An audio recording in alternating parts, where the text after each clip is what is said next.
विद्यार्थी मित्रांनो, आज आपण गणित भाग 2 प्रकरण क्रमांक 3 वर्तुळ यामध्ये वर्तुळ कंस म्हणजे काय हे अभ्यासणार आहोत। सर्वप्रथम आपण कृतीद्वारे वर्तुळ कंस म्हणजे काय ते अभ्यासूया। बाजूला एक प्लास्टिकची वर्तुळाकार बांगडी आहे।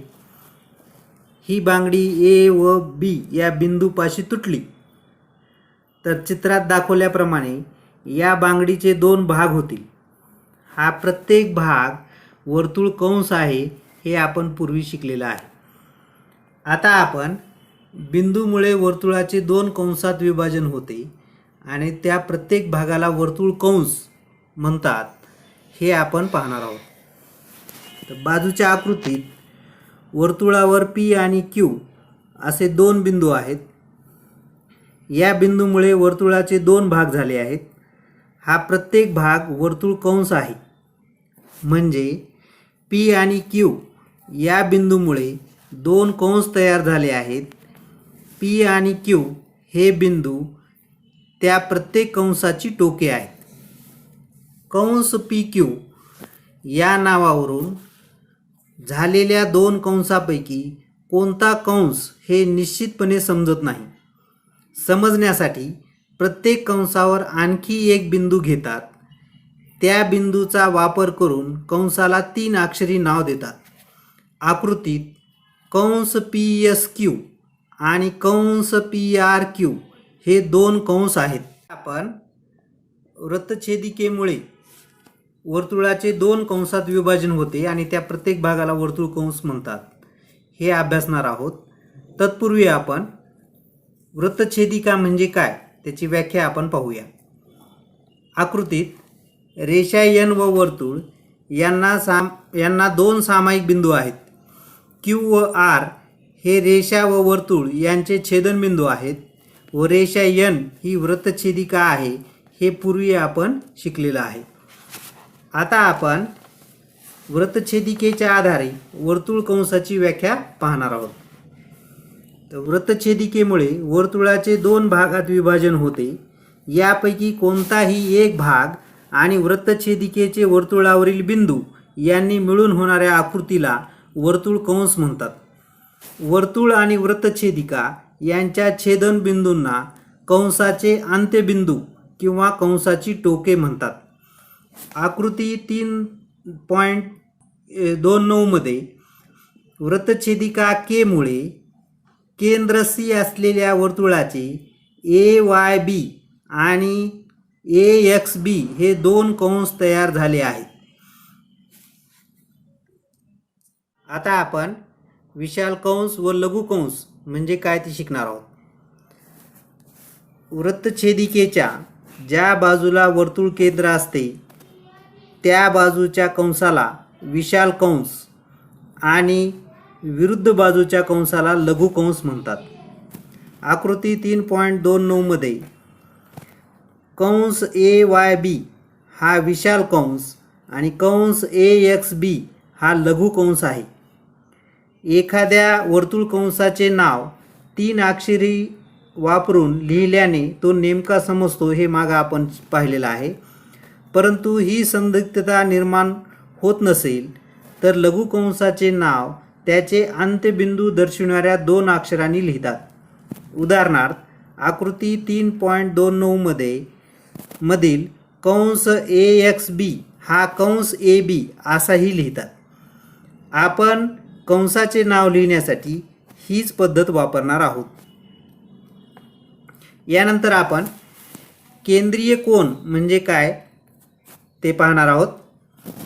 बाजूच्या आकृतीवरून ज्या कोनाचा शिरोबिंदू वर्तुळ केंद्रावर असतो त्या कोनाला केंद्रीय कोन म्हणतात हे आपल्याला माहिती आहे। आकृती 3.30 मध्ये केंद्र O असलेले वर्तुळ असून कोन AOB हा केंद्रीय कोन आहे। वृत्तछेदिकेप्रमाणेच केंद्रीय कोनामुळे सुद्धा वर्तुळाचे दोन कंसात विभाजन होते हे आपल्याला लक्षात येणं महत्त्वाचं आहे। यापुढे आपण कंसाचे माप अभ्यासणार आहोत। काही वेळा दोन कंसाची तुलना करण्याची गरज पडते. त्यासाठी कंसाच्या मापाची व्याख्या पुढील प्रमाणे ठरवलेली आहे, हे आपल्याला शिकायचं आहे. लघु कंसाचे माप त्याच्या संगत केंद्रीय कोनाच्या मापा एवढे असते. हे आपण पूर्वी शिकलेलं आहे. आकृती 3.30 मध्ये केंद्रीय कोन AOB चे माप थीटा आहे, म्हणून लघु कंस APB चे माप थीटा हेच आहे. त्यानंतर आपण विशाल कंसाचे माप बरोबर 360 वजा संगत लघु कंसाचे माप हेही सूत्र आपण शिकलेलं आहे. आकृती 3.30 मध्ये विशाल कंस AQB चे माप बरोबर 360 वजा संगत लघु कंसाचे माप म्हणजेच कंस APB चे माप बरोबर 360 वजा थीटा असं लिहू शकतो. आकृती क्रमांक 2 मध्ये आता अर्धवर्तुळ कंसाचे माप म्हणजेच अर्धवर्तुळाचे माप 180 अंश असते, हे आपल्याला माहिती आहे. आणि आकृती 3 मध्ये पूर्ण वर्तुळाचे माप 360 अंश असते, हेही आपण पूर्वी शिकलेलं आहे. यानंतर आपण कंसाची एकरूपता म्हणजे काय ते पाहणार आहोत. जेव्हा दोन प्रतलीय आकृत्या एकमेकाशी तंतोतंत जुळतात तेव्हा त्या आकृत्या एकमेकाशी एकरूप आहेत असे म्हणतात. एकरूपतेच्या या संकल्पनेच्या आधारे समान मापाचे कोन एकरूप असतात हे आपल्याला माहिती आहे. त्याचप्रमाणे दोन कंसाची मापे समान असतील तर ते दोन कंस एकरूप असतील का असा आपल्याला विचार करावा लागेल. दोन कंस एकरूप होण्यासाठी त्यांची मापे समान असणे पुरेसे नाही, तर त्यांच्या त्रिज्या सुद्धा समान असणं आवश्यक आहे. म्हणून दोन कंसाच्या त्रिज्या आणि त्यांची मापे समान असतात तेव्हा ते दोन कंस परस्पराशी एकरूप असतात. आकृतीमध्ये कंस DE व कंस GF एकरूप आहेत कारण त्यांच्या त्रिज्या आणि कंसाची मापे समान आहेत. हे चिन्हाने कंस DE एकरूप कंस GF असे दर्शवितात. आकृतीमध्ये कंस DE व कंस AB यांची मापे समान आहेत परंतु त्यांच्या त्रिज्या भिन्न आहेत, त्यामुळे ते कंस एकरूप नाहीत, हे आपण लक्षात घ्यावं. आता आपण कंसाच्या मापाच्या बेरजेचा गुणधर्म पाहूया. आकृती 3.32 मध्ये A, B, C, D व E हे एकाच वर्तुळाचे बिंदू आहेत. या बिंदूमुळे अनेक कंस तयार झाले आहेत. यापैकी कंस ABC आणि कंस CDE यांच्यामध्ये C हा एक आणि एकच सामायिक बिंदू आहे. म्हणून कंस ABC आणि कंस CDE यांच्या मापाची बेरीज कंस ACE च्या मापा एवढी होते. आता हे कसं लिहायचं ते पाहूया. माप कंस ABC अधिक माप कंस CDE बरोबर माप कंस ACE असं ते लिहिता येईल. परंतु कंस ABC आणि कंस BCE यामध्ये एकापेक्षा अधिक बिंदू म्हणजे कंस BCचे सर्व सामायिक आहेत. म्हणून कंस ABC आणि कंस BCE यांच्या मापाची बेरीज कंस ABEच्या मापा एवढी नसते. यानंतर आपण एकरूप कंसाच्या संगत जीवाचे प्रमेय शिकणार आहोत. तर प्रमेयाचं विधान आहे, एकाच वर्तुळाच्या किंवा एकरूप वर्तुळांच्या एकरूप कंसाच्या संगत जीवा एकरूप असतात. या विधानाच्या आधारे पक्ष, साध्य आणि सिद्धता आपल्याला लिहावायची आहे. आकृतीवरून पक्ष केंद्र B असलेल्या वर्तुळात कंस APC एकरूप कंस DQE साध्य जीवा AC एकरूप जीवा DE हे सिद्ध करायचं आहे आपल्याला. आता आपण सिद्धता पाहूया. त्रिकोण ABC आणि त्रिकोण DBE यांच्यामध्ये बाजू AB एकरूप बाजू DB एकाच वर्तुळाच्या त्रिज्या, त्याचं कारण आपण पुढे लिहिले. बाजू BC एकरूप बाजू EB ह्या सुद्धा एकाच वर्तुळाच्या त्रिज्या असल्यामुळे त्या एकरूप आहेत. कोन ABC एकरूप कोन DBE एकरूप कंसाची व्याख्या. कंस एकरूप असतील तर त्यांचे संगत कोन एकरूप असतात हे आपल्याला माहिती आहे. म्हणून त्रिकोण ABC एकरूप त्रिकोण DBE एकरूपतेची बाकोबा कसोटी. जेव्हा त्रिकोण एकरूप असतात तेव्हा त्याच्या संगत भुजा एकरूप असतात. म्हणून जीवा AC एकरूप जीवा DE हे आपल्याला सिद्ध करता येईल. हा प्रमेय आपण एकाच वर्तुळामध्ये दाखवलेला आहे. एकरूप वर्तुळे घेऊन सुद्धा या प्रमेयाची सिद्धता आपल्याला लिहिता येते. हा प्रमेय परीक्षेमध्ये आपल्याला रिकाम्या जागा भराच्या स्वरूपामध्ये विचारला जातो. त्यामुळं पुढे आपण रिकाम्या जागाच्या स्वरूपात विचारलेला प्रश्न कसा विचारतात हे यासाठी आपण हा प्रमेय या जागी दिलेला आहे. आता शिकल्याप्रमाणे आपण त्या रिकाम्या जागी योग्य गोष्टी लिहून तो प्रमेय पूर्ण करावा. आता आपण एकरूप जीवांचे संगत कंसचे प्रमेय आपण अभ्यासणार आहोत. या प्रमेयाचं विधान आहे एकाच वर्तुळाच्या किंवा एकरूप वर्तुळांच्या एकरूप जीवांचे संगत कंस एकरूप असतात.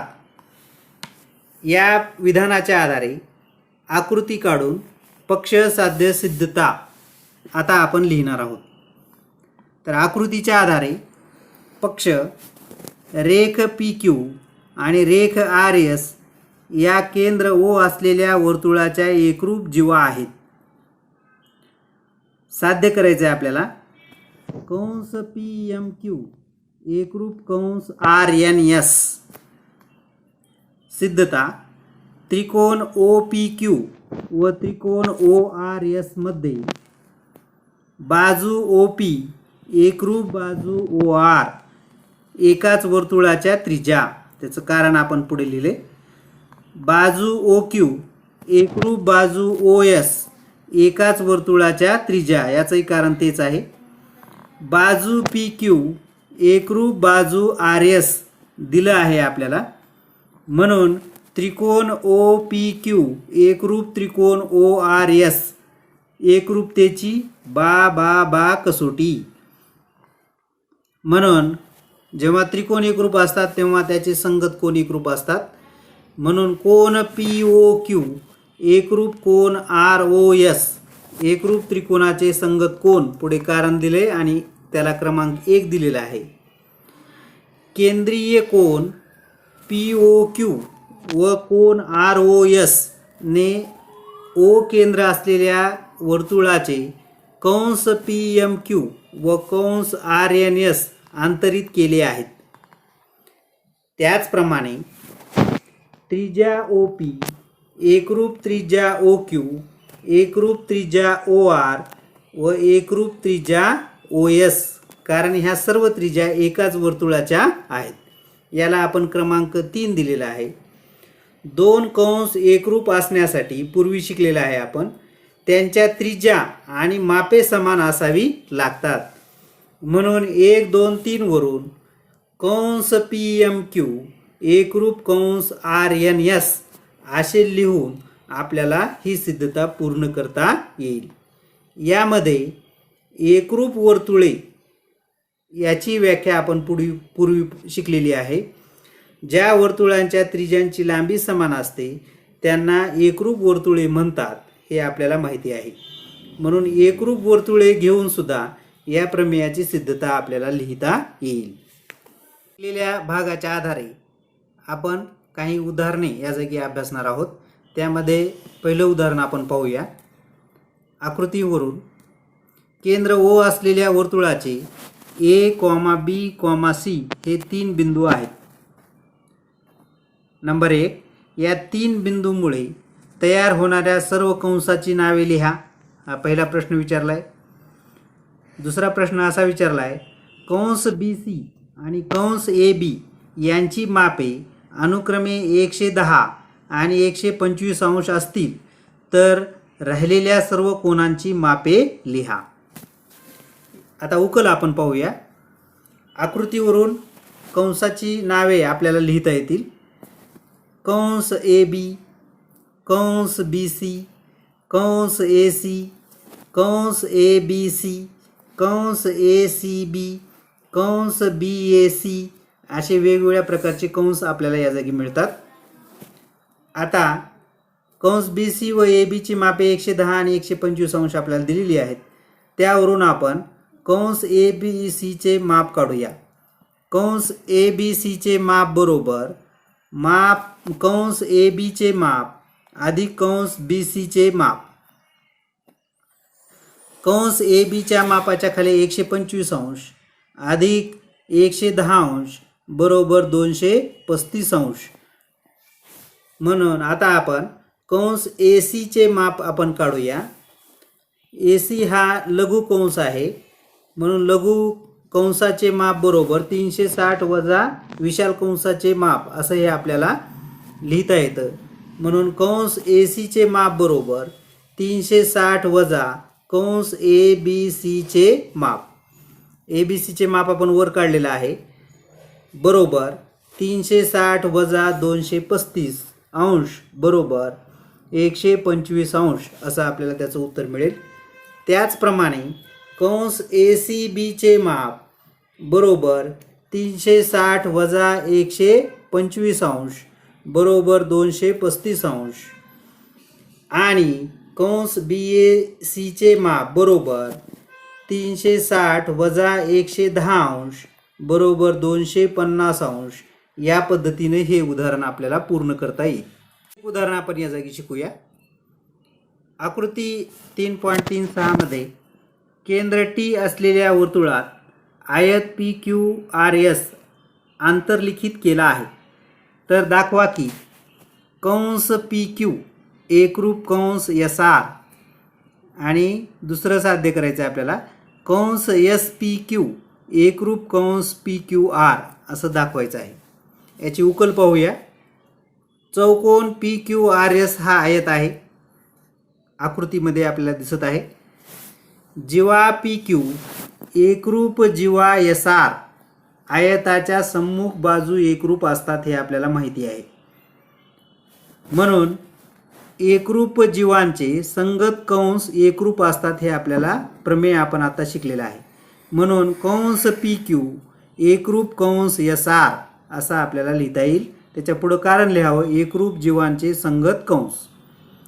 यानंतर जीवा PS एकरूप जीवा QR या सुद्धा आयताच्या सम्मुख बाजू आहेत. म्हणून कंस SP एकरूप कंस QR कारण एकरूप जीवांचे संगत कंस एकरूप असतात हे आपल्याला माहिती आहे. म्हणून कंस SP आणि कंस QR यांची मापे समान आहेत. आता कंस SP आणि कंस PQ यांच्या मापाची बेरीज बरोबर कंस PQ आणि कंस QR यांच्या मापाची बेरीज असं आपल्याला लिहिता येईल. म्हणून कंस SPQ चे माप बरोबर कंस PQR चे माप. म्हणून मापे समान असतील तर कंस एकरूप असतात. म्हणून कंस SPQ एकरूप कंस PQR असं लिहून आपल्याला हे उदाहरण सुद्धा पूर्ण करता येईल. धन्यवाद.